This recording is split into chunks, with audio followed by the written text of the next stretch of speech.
नमस्कार, बहुत स्वागत है आप सबका इस खास खबर में कि जिसके लिए 20 साल पहले घर छोड़ा, पिता छोड़े, परिवार छोड़ा, यहां तक कि धर्म तक छोड़ दिया और उस लड़के ने उस लड़की को छोड़ दिया। देश और समाज के जो हालात हैं और जिस तरीके से इस तरीके की खबरें आती हैं, तो वो लोग कहीं ना कहीं अपने आप में अचरज महसूस करते हैं, जो रिश्तों को प्राथमिकता देते हैं और इंसानियत जैसी चीज़ों पर भरोसा करते हैं। लेकिन आज की इस खबर में आपको मैं बताने की कोशिश करूंगा कि जिस बदलते दौर से आप गुजर रहे हैं, ऐसे में आपको थोड़ा सा संभलने की ज़रूरत है और ख़ुद को संभालने की ज़रूरत है।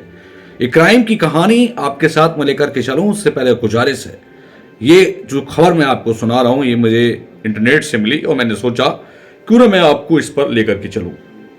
मैंने शुरुआत कहां से की है वो समझिए। जिसके लिए घर छोड़ा, जिसके लिए परिवार छोड़ा, जिसके लिए माँ बाप का साया छोड़ दिया और जिसके लिए धर्म तक छोड़ दिया, 20 साल बाद आरिफ ने उसको छोड़ दिया। चलिए बताते हैं। एक कहानी दर्ज होती है, पुलिस के पास आती है एक महिला और वो कहती है मैं पहले सोनम गोयल थी, उसके बाद मैं आयशा वारसी बनी और जिसके लिए मैंने ये सब कुछ किया वो इंसान अब बदल चुका है और मेरे साथ मारपीट करता है और मेरे लिए काफिर कह के मारता है।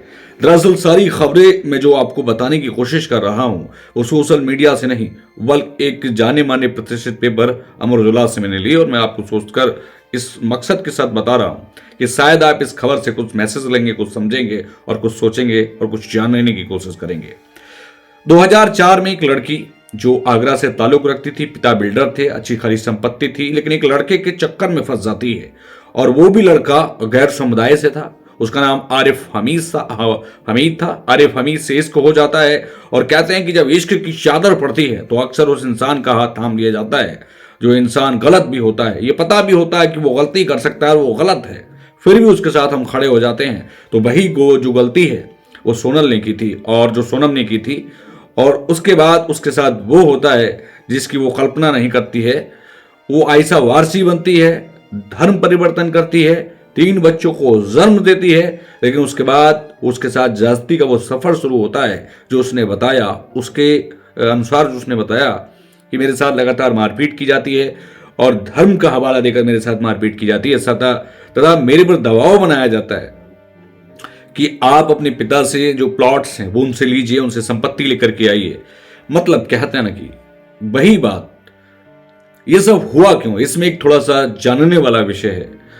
उसकी अगर बात मान लें तो वो कहना चाहती थी कि जो उसका हस्बैंड था जिसके लिए उसने सब कुछ किया वो इंसान अब लालची हो चुका है और लालच के वशीभूत होकर वो उसके साथ वो जास्ती कर रहा है। वैसे मेरा मकसद किसी की भावनाओं को ठेस पहुंचाना बिल्कुल नहीं है, दे मेरा नाम है, लेकिन मैं आपको समाज और आईने का वो सच दिखाने की कोशिश करता हूं। कई बार हमारी आंखों पे पर्दा पड़ जाता है और हम सोचते हैं कि भाई चलिए सब ठीक हो जाएगा वक्त के साथ, लेकिन ऐसा होता बहुत कम है। तो जैसा आयशा वारसी यानी इसके साथ हुआ बेचारी के, ऐसा किसी और लड़की के साथ बिल्कुल ना हो। हम तो ये ऊपर वाले से गुजारिश करते हैं, लेकिन ऐसे में हम सबकी जिम्मेदारी बन जाती है कि हम समाज में फैल रहे इस कुरूप को रोकें। देखिए, जाति और धर्म की बात नहीं है, बात गलत इंसान की है। यदि कोई आपके साथ बहुत उम्मीद के साथ खड़ा है तो दोस्त उसकी उम्मीद बने रहना आपकी जिम्मेदारी है और आपका स्वभाव ये होना चाहिए कि वो इंसान जब आपके साथ आया तो उसकी प्राथमिकता के साथ खिदमत करनी चाहिए, हिफाजत करनी चाहिए। लेकिन यदि आयशा वारसी जो बदला हुआ स्वरूप उसने अपनी जिंदगी का देखा वो भी हैरान हुई होगी। फिलहाल आरिफ तो मोहब्बत में बदल गया, आरिफ ने अपना रवैया बदल लिया, ऐसा उसने पुलिस को बताया है।